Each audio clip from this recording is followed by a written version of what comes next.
અહેમદાબાદ મિત્ર ન્યૂઝમાં આપનું સ્વાગત છે। રાજકોટમાં એક અઠવાડિયામાં અલગ અલગ 5 બેંકમાંથી 2 ભેજાબાજોએ કેશિયરને ચકમો આપી 90,000ની ચોરી કરી। આરોપીઓ માત્ર બેંકને જ ટાર્ગેટ બનાવતા અને રોકડ રૂપિયાની ચોરી કરતા। તેઓ બુદ્ધિપૂર્વક ચોરી કરી ચાલ્યા જતા। બેંક કર્મીને શંકા પણ ન જાય એવી મોડસ ઓપરેન્ડીથી આ ભેજાબાજોએ ચોરીનો પ્લાન કર્યો હતો। જો કે ડિવિઝન પોલીસે સીસીટીવી અને હ્યુમન સોર્સિસની મદદથી તપાસ કરીને આરોપીઓની ધરપકડ કરી ચોરીની રકમ કબજે કરી। આ બેંક ચોરોની માહિતી આપતા પોલીસે જણાવ્યું હતું કે રાજકોટમાં બેંક કેશિયરને ચકમો આપી નોટોના હાથફેરાથી ચોરી કરતી મધ્યપ્રદેશની 2 આરોપીની ગેંગનો પર્દાફાશ થયો છે। આરોપી મહેશ દેવીલાલ ગુર્જર અને સૌરભ કુશવાહા ભોપાલના વતની એક અઠવાડિયામાં અલગ અલગ 5 બેંકોને ટાર્ગેટ બનાવી કુલ 90,000 રૂપિયાની રોકડ સેરવી લીધી હતી। ઉલ્લેખનીય છે કે પકડાયેલા આરોપી મહેશ ગુર્જર વિરુદ્ધ ઓડિશામાં અગાઉ વર્ષ 2025માં એક ગુનો નોંધાઈ ચૂક્યો હોવાનું પણ તપાસમાં સામે આવ્યું છે, જેમાં પણ તેને આ જ રીતે ગુનો આચરેલો હોવાનું પણ સામે આવ્યું છે।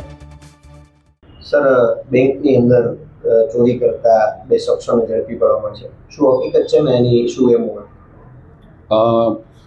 રાજકોટ શહેરના A ડિવિઝન પોલીસ સ્ટેશનમાં 2 ફરિયાદ દાખલ બેંક દ્વારા અધિકારીઓ દ્વારા કરવામાં આવેલી, જેમાં તેમની સાથે વિશ્વાસઘાત તેમજ ચોરી બાબતનો ગુનો દાખલ કરવામાં આવ્યો છે। એમાં હકીકત એવી છે કે આ કામના આરોપી છે મહેશ ઉર્ફે દેવીલાલ ગુર્જર તથા સૌરભ શ્રવણકુમાર કુશવાહા। આ 2 આરોપીઓ છે એમાંથી એક આરોપી બહાર બેસી રહેતો હતો અને આ મહેશ છે ગુર્જર, એનો ગુનાહિત ઇતિહાસ છે। જે બેંકમાં જતો હતો અને પોતાની પાસેની 200 રૂપિયાની ચલણની નોટો જે 100 નંગ એટલે કે 20,000 રૂપિયા લઈને બેંકમાં જતો હતો અને કેશિયરને મળતો હતો અને કહેતો હતો કે મારે આ એક્સચેન્જ કરાવી છે કોઈ ધાર્મિક વિધિના નામે।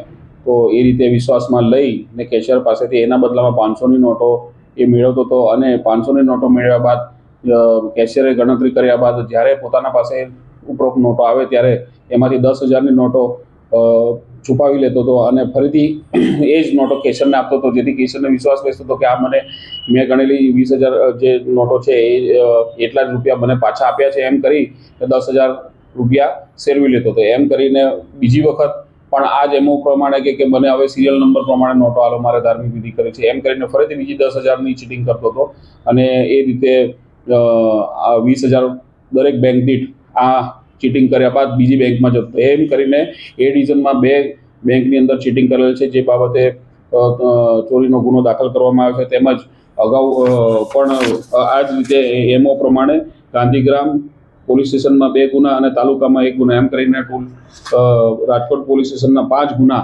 આ બંને વિરુદ્ધ દાખલ થયેલા છે અને આ રીતે પોલીસે પોતાની ટેકનિકલ સોર્સથી ઉપરોક્ત બંને આરોપીને પકડી પાડ્યા છે અને એમાંથી મુખ્ય જે આરોપી છે એના વિરુદ્ધ બીજા રાજ્યોમાં પણ ગુનો દાખલ થયેલા છે। આરોપીના નામ શું અને આરોપીના નામ મુખ્યત્વે મહેશ દેવીલાલ ગુર્જર તથા બીજા આરોપી સૌરભ શ્રવણલાલ કુશવાહા છે। સાહેબ, રાજ્ય બહાર કોઈ આવી કરતા કે ગુજરાત રાજ્યને? ના, રાજ્ય બહાર ઓડિશા સ્ટેટમાં પણ આ ગુનાઓ કરેલા છે અને ગુજરાતમાં રાજકોટ શહેરમાં 5 ગુના કર્યા છે ને એ પકડાઈ ગયેલ છે।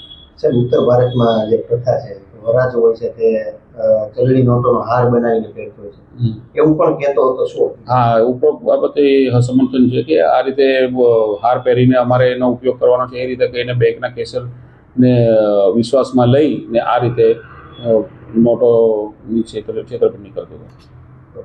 અહેમદાબાદ મિત્ર ન્યૂઝની યુટ્યુબ ચેનલને સબસ્ક્રાઇબ કરો અને બેલ આઇકોન જરૂરથી દબાવો, જેથી દરેક મહત્ત્વના વિડીયોની નોટિફિકેશન તમને મળતી રહે।